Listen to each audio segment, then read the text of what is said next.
Feche os olhos por um instante e imagine o cenário. O ano é 1347. Você está na Europa, mas não é a Europa dos castelos de contos de fadas e dos romances de cavalaria. O ar é pesado, fétido, carregado com um cheiro adocicado e insuportável de corpos em decomposição. As ruas, antes movimentadas com feiras e comércio, agora estão desertas, exceto por carroças que passam recolhendo pilhas de cadáveres. O silêncio é interrompido apenas pelos sinos das igrejas, que tocam exaustivamente fúnebres, e pelos gritos de dor que vêm de dentro das casas trancadas. E então, na neblina desse apocalipse real, surge uma figura, um homem alto, coberto da cabeça aos pés por um manto de couro encerado preto, usando um chapéu de abas largas e, o mais aterrorizante de tudo, uma máscara branca com bico longo e curvo, como o de um pássaro gigante e deformado. Em sua mão, uma vara de madeira.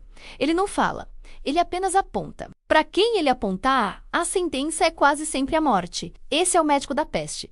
E a história dele é muito mais sombria do que você imagina. Hoje olhamos para essa máscara de bico e a vemos como uma fantasia de Halloween ou um ícone do estilo steampunk. Mas na época, ver essa figura caminhando em sua direção era a confirmação de que o fim do mundo tinha chegado à sua porta. A peste negra ou peste bubônica não foi apenas uma doença. Foi o maior desastre biológico da história da humanidade. Estima-se que ela tenha matado entre 30% e 60% de toda a população da Europa em apenas alguns anos. Imagine entrar em uma sala com 10 pessoas e saber que 6 delas estariam mortas até o final da semana. Era esse o nível de terror. Não havia ciência moderna, não havia antibióticos, não havia microscópios. Para o povo medieval, aquilo era a ira de Deus, um castigo divino caindo sobre a terra. Mas a humanidade, em seu instinto de sobrevivência, tentou lutar. As cidades, desesperadas, contratavam homens para tratar os doentes, contar os mortos e tentar conter o caos. Esses eram os médicos da peste. E aqui começa um mistério que mistura medicina primitiva e superstição. Por que eles se vestiam daquele jeito? A resposta está numa teoria antiga chamada teoria dos miasmas. Antes de descobrirmos a existência de bactérias e vírus, os médicos acreditavam que as doenças eram transmitidas pelo ar ruim, o miasma. Eles achavam que o cheiro da podridão carregava a morte. Então aquela armadura de couro não era apenas um uniforme, era uma tentativa desesperada de isolamento. O casaco longo era encerado com gordura animal para que os fluidos corporais e o ar ruim escorressem e não aderissem à roupa. A parte mais icônica, a máscara de bico, funcionava como uma primitiva máscara de gás. O bico não era estético. Ele era oco e preenchido com uma mistura forte de ervas aromáticas, especiarias e flores secas. Havia âmbar, erva cidreira, hortelã, cânfora, cravo, láudano e pétalas de rosa. A ideia era que, ao respirar através desse filtro de ervas, o médico estaria purificando o ar ruim antes que ele entrasse em seus pulmões, protegendo-se do miasma mortal. Os olhos eram cobertos por lentes de vidro vermelho, pois acreditava-se que o vidro vermelho poderia bloquear o mal olhado e a influência maligna da doença.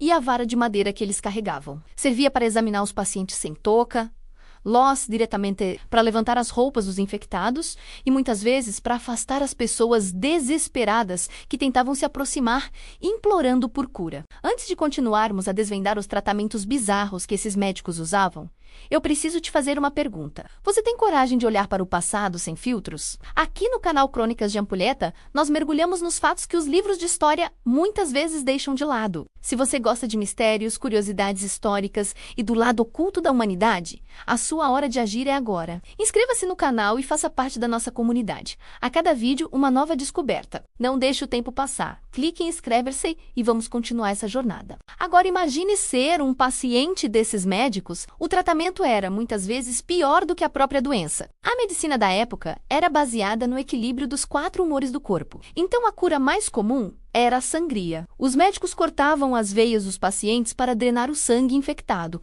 o que, na verdade, só enfraquecia ainda mais a pessoa que já estava morrendo.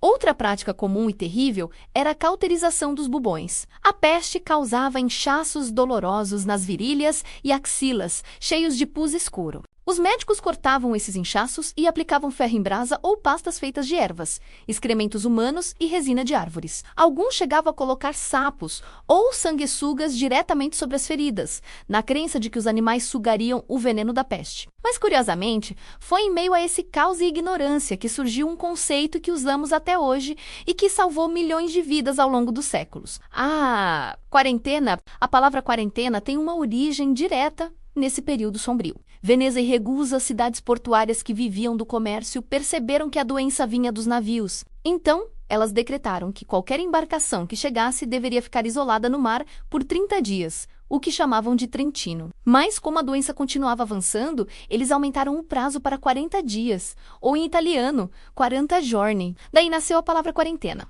Essa medida não era suave. A quarentena medieval era brutal. Se alguém em uma casa mostrasse sinais da peste, a casa inteira era trancada por fora. Portas e janelas eram pregadas com tábuas de madeira, aprisionando os doentes junto com seus familiares saudáveis. Uma cruz vermelha era pintada na porta com a inscrição: Senhor, tenha piedade de nós.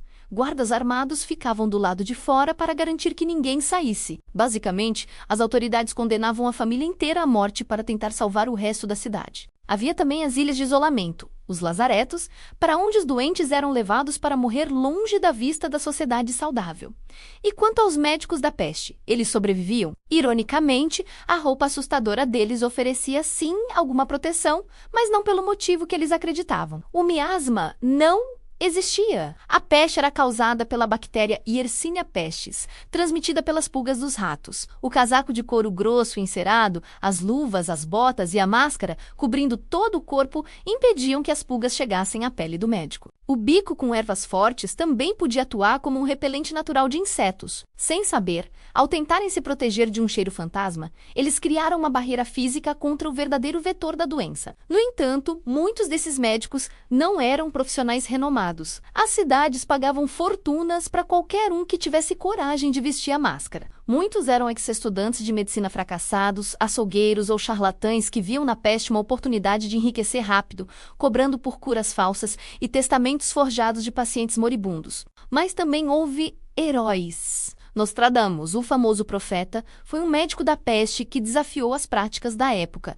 recomendando ar fresco, água limpa e a remoção dos cadáveres das ruas, medidas de higiene que eram revolucionárias para aquele tempo. A figura do médico da peste permanece gravada no nosso inconsciente coletivo como um símbolo da morte iminente, mas também da fragilidade humana. Eles eram a linha de frente de uma guerra contra um inimigo invisível que a humanidade não compreendia. A máscara de bico de pássaro é o rosto do medo, mas também é o rosto da tentativa humana de controlar o incontrolável. Hoje vivemos em um mundo com vacinas e antibióticos, mas a peste negra nos deixou uma cicatriz eterna. Ela mudou a economia, a religião e a estrutura social da Europa, abrindo caminho para o renascimento.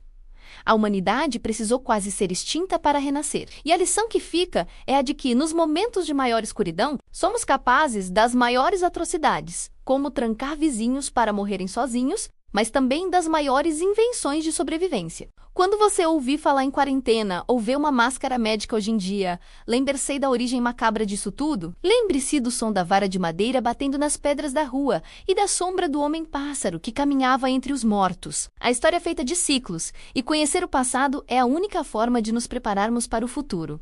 Obrigado por assistir até aqui. Se este vídeo te fez ver a história com outros olhos, deixe seu like e compartilhe com aquele amigo que adora o bizarro. Nos vemos no próximo mistério aqui nas Crônicas de Ampulheta.